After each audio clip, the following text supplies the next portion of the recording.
Welcome to Chillin' 101. We hope this video helps. In this video, I will show you how to make a delightful lollipop bouquet.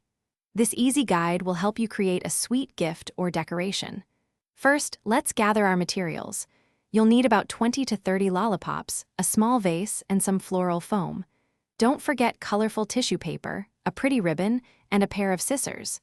Choosing lollipops with strong sticks will make the next steps much simpler. Now, let's prepare the base for our bouquet. Take your floral foam and carefully cut it so it fits snugly into the bottom of your vase. You want it to be secure and not wobble. Once the foam is in place, you can start arranging some colorful tissue paper around it. This will hide the foam and add a lovely pop of color to your arrangement. With your base ready, it's time for the fun part, assembling the lollipops.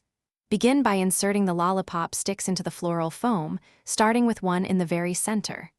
Then, work your way outwards, distributing the lollipops evenly to create a full, rounded shape.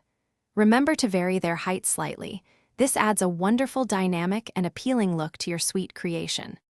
To give your lollipop bouquet a truly professional and festive touch, consider adding some extra tissue paper or cellophane around the lollipops. This helps fill any gaps and makes the bouquet look even fuller. Finally, tie a beautiful decorative ribbon around the neck of the vase. Your stunning, handmade lollipop bouquet is now complete and ready to be presented as a delightful and memorable gift. Thanks for watching. Consider subscribing if we helped you.